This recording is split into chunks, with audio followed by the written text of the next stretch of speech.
Good evening.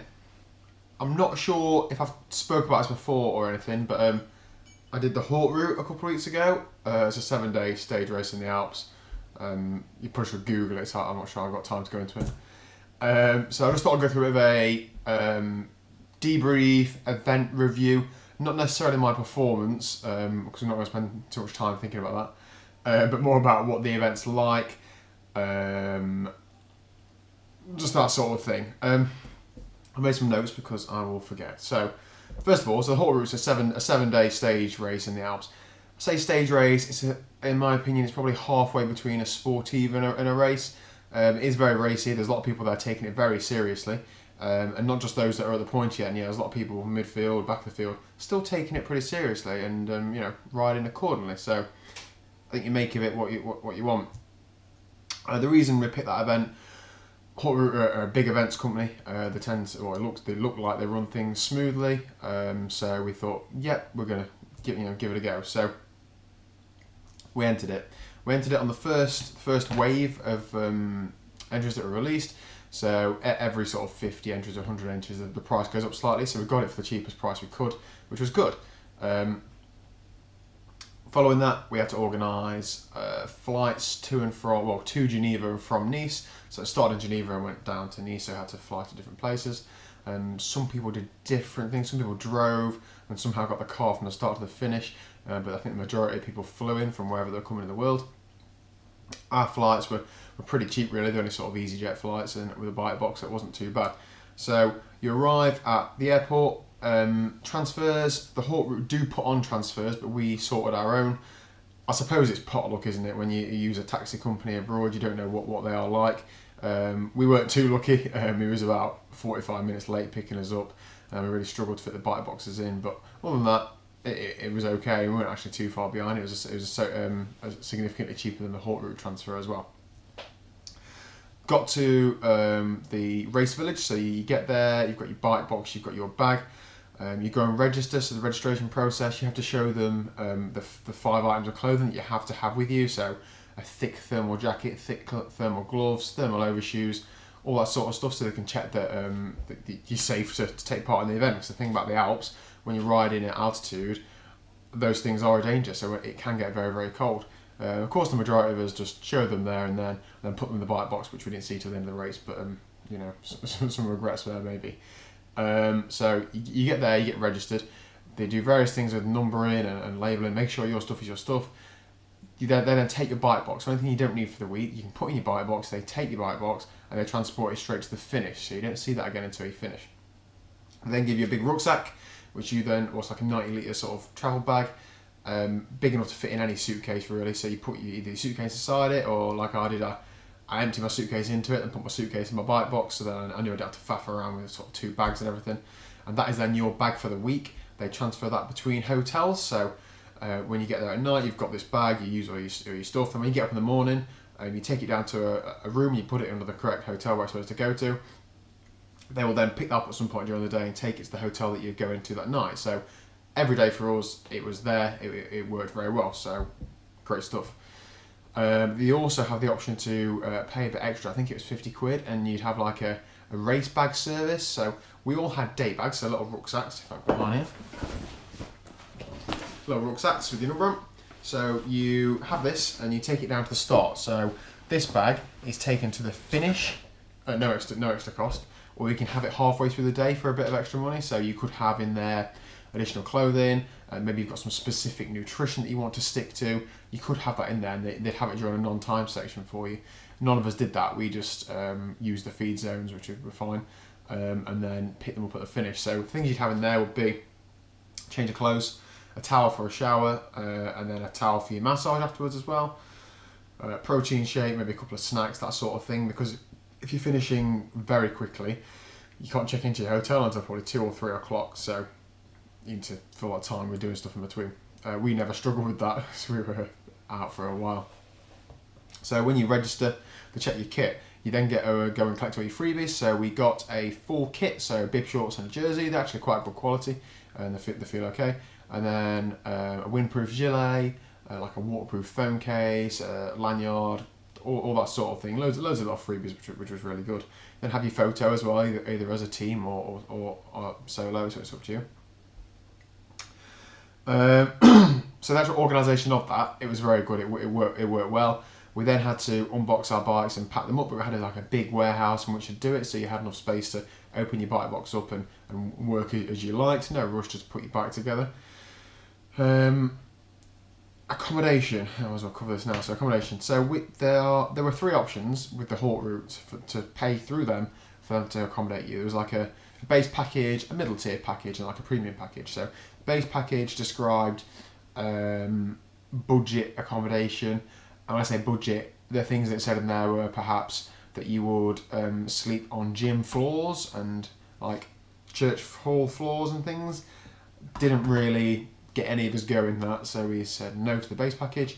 The middle tier package said it'd be a range of hotels between 2 and 4 star, and the top tier package, I think it was sort of 3, 4, 5 star hotels. So we went for the middle package between 2 and 4 star.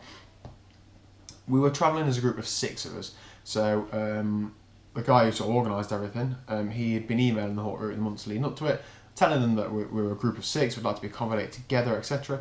And then we were accommodated together, but on the flight on the way there, we all got an email saying the accommodation had changed for the first night, or first and second night, because we were staying in the same place those 2 nights. And instead of us all being in some what looked like very nice chalets, we'd been moved to a hotel. But there were 2 of the group would be moved to a different hotel, so we weren't all together. So that wasn't too good, because we were travelling as a 6, and you want to be as part of your team, and you're sort of being separated. The hotels weren't, so we were told they were going to be between a range of 2 and 4 star. They weren't. They were all pretty much 2 star.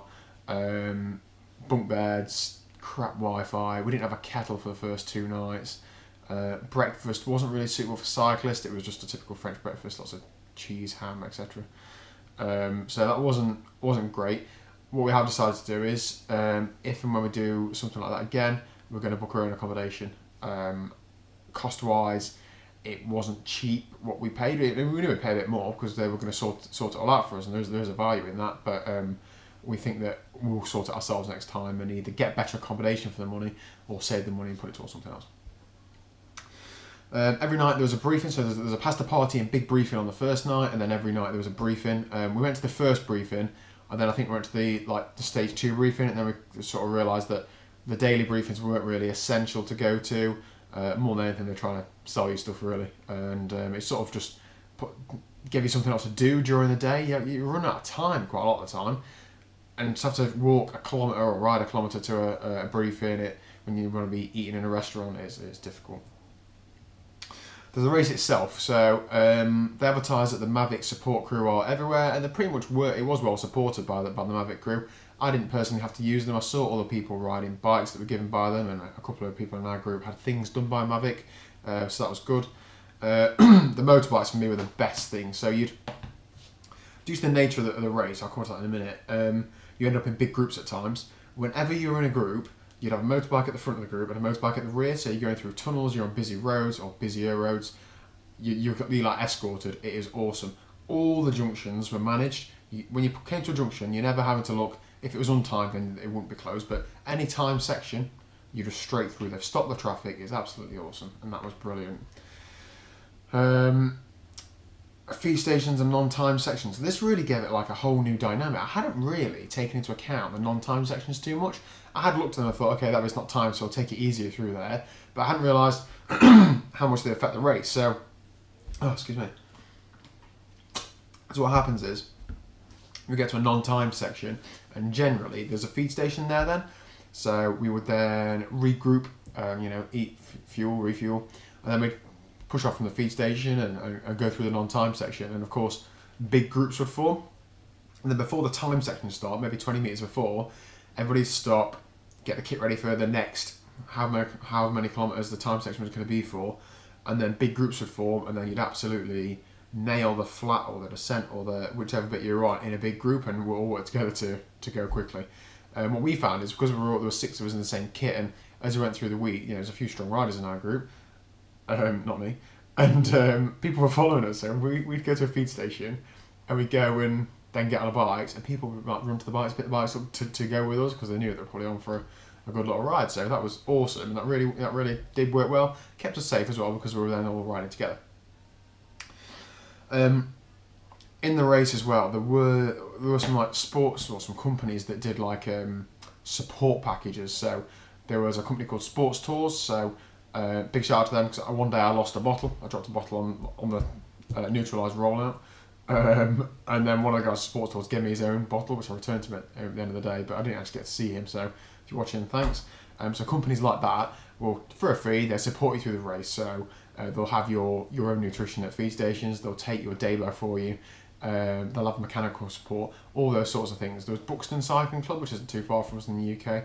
They had a van that were giving out free coffee every morning, speakers on the top, a guy in fancy dress dancing up the climbs. Absolutely awesome, and that is something that's been discussed for our group if we were to go back again.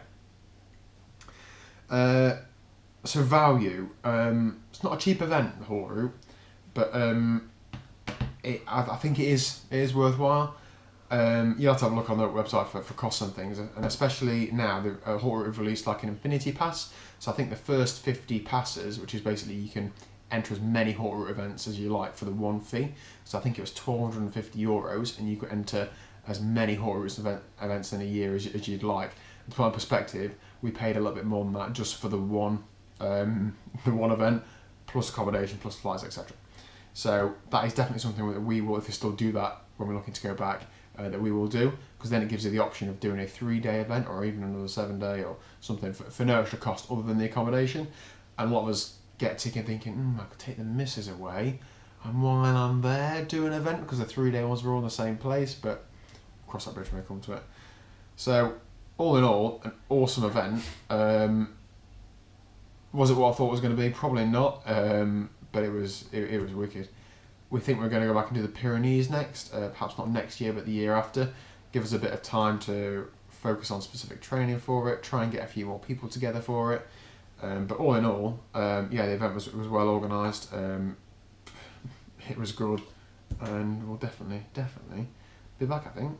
If you've got any questions about the Haute Route, or specifically the Haute Route Alps, then feel free to drop them below or send me a message. I'm happy to try and field them.